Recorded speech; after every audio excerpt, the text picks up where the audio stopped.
بسم اللہ الرحمن الرحیم ان اللہ علی کل شیء قدیر۔ میرے ہم وطنوں، تمام اہل وطن کو میری طرف سے جشن آزادی مبارک ہو۔ آج 14 اگست ہے، آزادی کا دن۔ یہ آزادی ہمیں قائد اعظم نے 1947 میں دلائی۔ دوستو، میں آپ کو ایک بات بتاتا ہوں چھوٹی سی۔ رات کے تیسرے پہر 2-2:30 بجے لارڈ ماؤنٹ بیٹن نے گاندھی جی کو فون کیا۔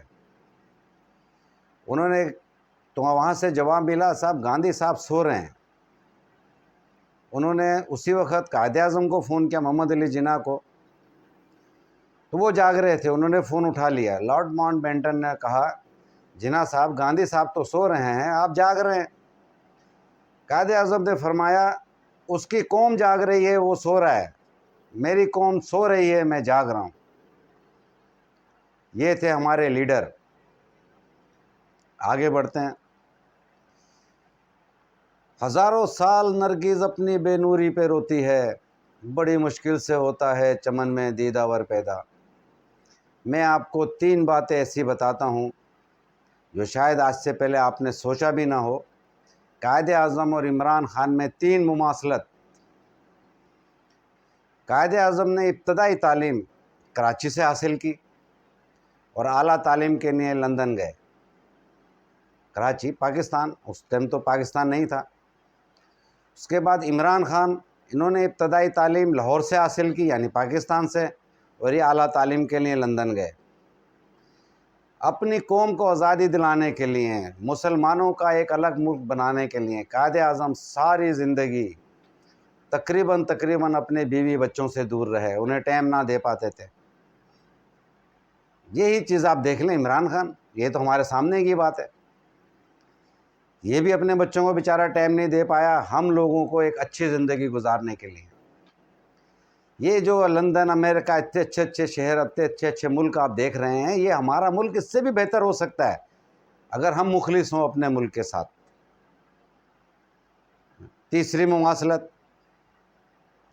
قائد اعظم محمد علی جناح نے اپنی تمام پونجی، اپنی تمام جائیداد پاکستان کو وقف کر دی، اپنی اولاد کو کچھ نہ دیا۔ عمران خان نے بھی یہی کیا، اس نے اپنا گھر بار سب کچھ اپنے مرنے کے بعد شوکت خانم کے نام کر دیا، یعنی پاکستان کو ہی دے دیا۔ 3 مماثلتیں میں آپ کو دے چکا۔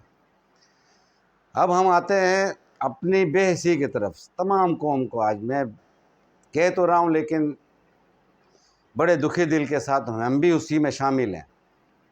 قائد اعظم محمد علی جناح بانی ہے پاکستان، شدید بیمار ہو جاتے ہیں، ایمبولنس انہیں لے کر ہسپتال کی طرف جا رہی ہے اور راستے میں خراب ہو گئی، اور 2 گھنٹے تک وہ ایمبولنس خراب رہی۔ آپ رحمۃ اللہ علیہ نے ایمبولنس میں ہی دم توڑ دیا۔ حالانکہ کوئی بھی ملک کا جو سربراہ ہوتا ہے اس کے ساتھ 2 ایمبولنسیں چلتی ہیں، اگر ایک خراب ہو جائے تو دوسری میں اسے منتقل کیا جاتا ہے فوری طور پہ۔ شہید لیاقت علی خان، آج کوئی بھی ہم میں اس کا نام نہیں لیتا، نہ ان کا دن منایا جاتا ہے۔ نواب لیاقت علی خان، وہ اپنے دور میں جو سوٹ ایک دفعہ پہنتے تھے دوبارہ نہیں پہنتے تھے۔ عاشق ہو گئے مسلمانوں کو ایک ملک دلانے کے لیے، پاکستان ملک بنانے کے لیے، اور نکل پڑے قائد اعظم کے ساتھ، پاکستان کے وزیر اعظم بن گئے۔ ہمارے ہی ملک میں انہیں گولی ماری گئی لیاقت باغ میں، اور وہ شہید ہو گئے۔ شہید ہوتے ہوتے اس نواب زادے کے زبان پر جو آخری الفاظ تھے وہ یہ تھے، یا اللہ پاکستان کی حفاظت کرنا۔ اور ان کی جیب میں 4 آنے، جب ان کی شیروانی اتاری گئی تو اندر پھٹی ہوئی بنیان، وزیر اعظم پاکستان، یہ تھے وہ لوگ جو مخلص تھے ہمارے ساتھ۔ اب آ جائیں ہم تیسرا اسٹیپ ادھر بھی لیتے ہیں۔ ہمارے ایٹم بم کے خالق کون نہیں جانتا؟ عبد القدیر خان، محسن پاکستان کہلائے۔ دنیا نے ان کو، انگریزوں نے، بڑے بڑے امریکہ نے پوری کوشش کی، وہاں پر وہ شہزادوں کی طرح زندگی گزارتے تھے، ان کے دل میں پاکستان کی محبت جاگی، وہ یہاں آ گئے، انہوں نے پاکستان کو ایک ایٹمی ملک بنایا، جس کی وجہ سے آج کوئی بھی ملک ہماری طرف میلی آنکھ سے نہیں دیکھ سکتا۔ ہم نے ان کے ساتھ کیا کیا؟ امریکہ کے کہنے میں آ کے ہم نے انہیں ہاؤس اریسٹ کر دیا، لیکن کوئی نہیں بولا، کہیں سے کوئی آواز نہ آئی۔ ان گناہ گار آنکھوں نے دیکھا اس شخص کو فٹ پاتھ پہ بیٹھ کر وہ انٹرویو دے رہا تھا۔ اوہ کیا درویش انسان تھے۔ اللہ تعالیٰ انہیں جوار رحمت میں اپنی جگہ عطا فرمائے، جنت الفردوس میں جگہ عطا فرمائے۔ اسی طرح اللہ تعالیٰ نے آپ کو ایک موقع اور دیا عمران خان کی شکل میں، یہ بھی اپنی قوم کے لیے آواز اٹھاتا ہے، آخر حد تک جاتا ہے، کیا کچھ نہیں کرتا بیچارہ، نا؟ اور وہ اپنی مائیں بہنیں اپنا گھر بار وہ قوم کو ہی سمجھتا ہے، اس کی نظر میں کسی چیز کی اہمیت نہیں ہے، وہ سمجھتا ہے یہ قوم ہی میرا سب کچھ ہے، یہی میرا سرمایہ ہے، یہ ملک میرا ہے اور یہ یہاں کے لوگ میرا سرمایہ ہیں اور میں انہی کے لیے ہوں۔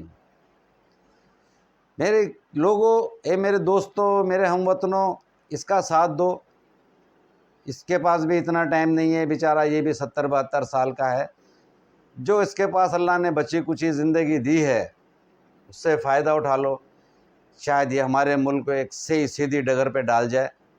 اگر یہ یورپ یہ سب یہ لوگ جو ہیں اتنی ترقی کر سکتے ہیں تو ہم کیوں نہیں؟ جاپان میں کچھ بھی نہیں ہوتا، صرف ٹیکنالوجی کی بنیاد پر آج وہ دنیا کے امیر ملکوں میں شمار ہوتا ہے۔ ہمیں تو اللہ تعالیٰ نے ہر چیز عطا کی ہے، یہاں پہ 3 موسم دیے ہیں، پہاڑات دیے ہیں، معدنیات، ہر چیز سے مالا مال ہیں ہم لوگ، لیکن کوئی فائدہ نہیں، کیونکہ ہمارے اوپر جو لوگ مسلط ہیں وہ ان تمام چیزوں سے فائدہ اٹھاتے ہیں، عوام کے لیے کچھ نہیں، کیونکہ ہم تو بھیڑ بکریاں ہیں بھائی، ہم ساری زندگی انہی لوگوں کے نعروں کے پیچھے چلتے رہے، کام کے پیچھے کسی کے نہ چلے۔ میں آپ کو بار بار یہ کہہ رہا ہوں، آپ پھر جو ہے ایک دفعہ دیکھ لیں اور اپنا محاسبہ ہم خود کریں، کیا ہم صحیح ہیں؟ اگر ہم صحیح ہیں، اگر عمران خان صحیح کہتا ہے تو ہمارا کام ہے اس کے ساتھ کھڑے ہو جائے، اور جو باقی رہ گئے وہ آج پوری قوم کھڑی ہے اس کے پیچھے۔ آج میں نے 14 اگست کی تقریر میں دیکھا اس کا سینہ یہ پھولا ہوا تھا، خوشی سے سرشار تھا وہ شخص کہ قوم میرے پیچھے آتی ہے، قوم میری آواز پہ لبیک کہتی ہے۔ ہم بھی بہت خوش ہوئے اس کو دیکھ کے۔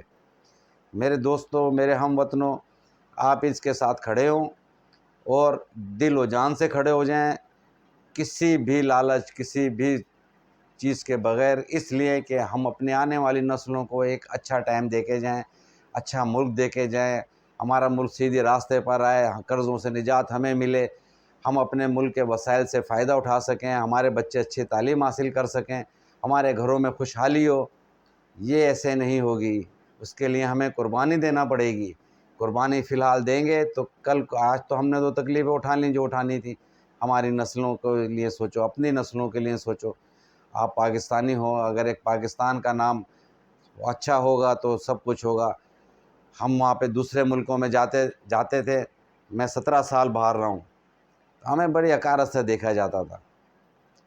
اور ایک بات میں اور کہہ دوں آپ کو، یہ جو پیسہ اکٹھا کر کے یہاں سے بھاگ جاتے ہیں پاکستان سے، یہ وہاں پہ بھی اچھی نظروں سے انہیں نہیں دیکھا جاتا ہے، وہاں پہ انہیں پتہ ہے یہ غدار لوگ ہیں، اپنی قوم سے غداری کر کے آئے ہیں، یہ کتنا بھی پیسہ ہو۔ آپ دیکھ لیں، آپ لوگ جو بھی یہاں سے کیا دنیا کے کسی ملک سے بھی پیسہ لے کے گیا امریکہ یا کہیں پر بھی، اور وہ بھاگ کے وہاں پہ اس نے پناہ لے لی، اس کو کبھی امریکہ نے کوئی نوکری نہیں دی، کسی سیٹ پہ نہیں بٹھایا، ان کا ایسے ہی بس، اور نہ ان کو کبھی پوچھا اس نے پلٹ کے، بس جاؤ بیٹھو کھاؤ پیو اور مرو۔ امریکہ ہو یا لندن ہو، کوئی بھی جگہ ہو، ہم کو اچھی نظروں سے نہیں دیکھا جاتا، کیونکہ وہ لوگ یہ سمجھتے ہیں جب ہم وہاں کام کرنے کے لیے جاتے ہیں کہیں پہ کہ یہ ہمارا حق مار رہے ہیں، یہ لوگ یہاں پہ آئیں، اگر یہ لوگ نہ ہوتے تو ہمیں یہ نوکریاں ہمیں اچھے پیسوں میں ملتی، یہ لوگ سستے میں آتے ہیں وہاں سے، تو یہ لوگ ہمارا حق مار رہے ہیں۔